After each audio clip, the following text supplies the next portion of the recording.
Marlène et Jean-Claude sommes très heureux de te présenter une émission très spéciale afin de comprendre les faits d'actualité.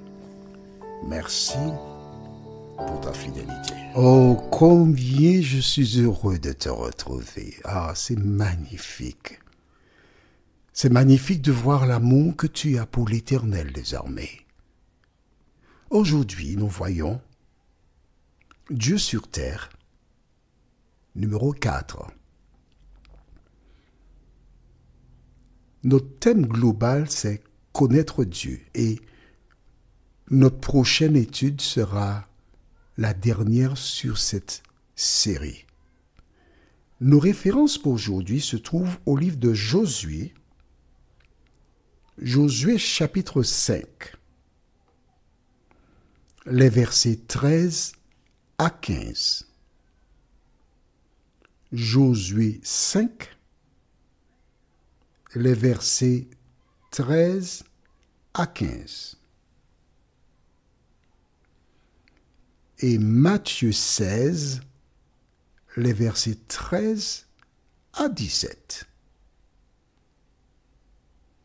Matthieu 16, les versets 13 à 17. C'est bon? Prions. Notre Seigneur, notre Dieu, merci pour la parole, car nous continuons de progresser avec toi. Alors que nous aborderons maintenant ce thème ô combien pourtant, merci de libérer les méninges de celles et ceux qui jusqu'à présent ont consommé les mensonges du diable. Fais-nous du bien dans ce sens, nous t'en prions. Au nom de Jésus et pour ta gloire éternelle. Amen. Rappelle-toi, lors de notre précédente émission, je t'ai promis une référence qui te démontrera, parce que le récit de Moïse, dans le buisson, il a vu quelque chose que nous ne sommes pas en mesure d'identifier. Qu'a-t-il vu? Nous ne savons pas. Mais dans tous les cas, l'Éternel s'est présenté à lui. On est d'accord? Lisons dans le livre de Josué chapitre 5 et les versets 13 à 15. Mais juste avant, je vais te raconter. Il y a une guerre. Josué, le successeur de Moïse, invite les Israélites à venir pour la guerre. Tout le monde, en fait, tous ceux qui sont intéressés, qui ont la foi et qui veulent se battre, répondent à l'appel. Josué fait le dénombrement, il s'organise, bon, on est prêt, on y va. Et soudain, il voit quelque chose. Nous allons lire ce qu'il a vu. Josué 5 va partir du verset 13. Comme Josué était près de Jéricho, il leva les yeux et regarda. Voici un homme se tenait debout devant lui, son épée nue dans la main. Il alla vers lui et lui dit, « Es-tu des nôtres ou de nos ennemis? » Il répondit, « Non.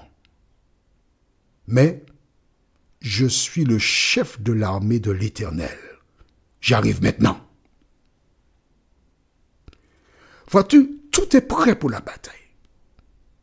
Ils sont devant Jéricho. Et c'est à ce moment qu'arrive qui? Le chef de l'armée de l'Éternel. De qui s'agit-il? Première indication. Josué tomba le visage contre terre, se prosterna et lui dit, « Qu'est-ce que mon Seigneur dit à son serviteur? » Il n'a pas hésité. Il n'a pas, « Ah bon, tu es le chef de l'armée de l'Éternel?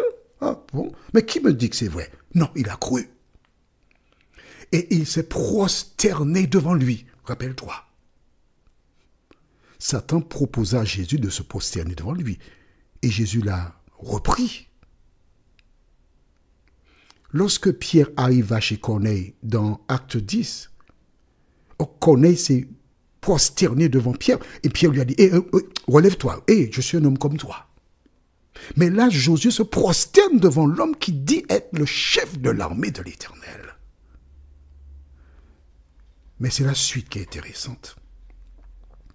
Et le chef de l'armée de l'Éternel dit à Josué, ôte tes souliers de tes pieds, car le lieu sur lequel tu te tiens est saint. Et Josué fit ainsi. Exactement, quand l'Éternel s'est présenté à Moïse, tu n'avais pas encore vu ça comme ça? Ah, ben aujourd'hui tu sais, ne laisse personne te tromper. Lorsque Dieu s'est présenté devant Moïse, il lui a dit, ôte tes souliers, car la terre sur laquelle tu te trouves est une terre sainte. Et voici le chef de l'armée de l'Éternel descend. Et il ordonne à Josué, ôte tes souliers de tes pieds, car la terre est sainte. Pourquoi? Parce que je suis là. L'Éternel est là. Est-ce que c'est clair pour toi? Bien. Nous allons maintenant au livre de Matthieu, chapitre 16, et sans perdre de temps, nous allons les versets 13 à 17. Matthieu 16, versets 13 à 17. Jésus étant arrivé dans le territoire de Césarée de Philippe, demanda à ses disciples, « Qui dit-on que je suis, moi, le Fils de l'homme » Ils répondirent, « Les uns disent que tu es Jean-Baptiste, les autres, Élie, les autres, Jérémie, ou l'un des prophètes. » Et vous, leur dit-il, qui dites-vous que je suis? En clair, ceux qui sont au loin ont une perception, mais vous qui êtes tout près, qui dites-vous que je suis? Je suis qui? Note avec moi que cela fait un moment qu'il marche avec Jésus. Un moment qu'il voit des miracles. Et Jésus pose la question. Verset 16. Qui dites-vous que je suis? Simon Pierre répondit, tu es le Christ, le Fils du Dieu vivant. Pierre est toujours devant, d'accord? Et il dit à Jésus, tu es le Christ, le Fils du Dieu vivant, avec assurance. Il n'a pas dit, je pense que... Bon, je dis ça comme ça, hein? Je pense que tu es le Christ. Non, il lui a dit, tu es le Christ, le Fils du Dieu vivant. Pourquoi dit-il le Dieu vivant? Parce qu'il y a des dieux qui sont morts. Mais notre Dieu, il est vivant. Le Dieu des païens, les idoles, ce sont des dieux morts. Que répond Jésus, verset 17? Jésus, reprenant la parole, lui dit, « Tu es heureux, Simon, fils de Jonas, car ce ne sont pas la chair et le sang qui t'ont révélé cela, mais c'est mon Père qui est où? Dans les cieux. » Amen.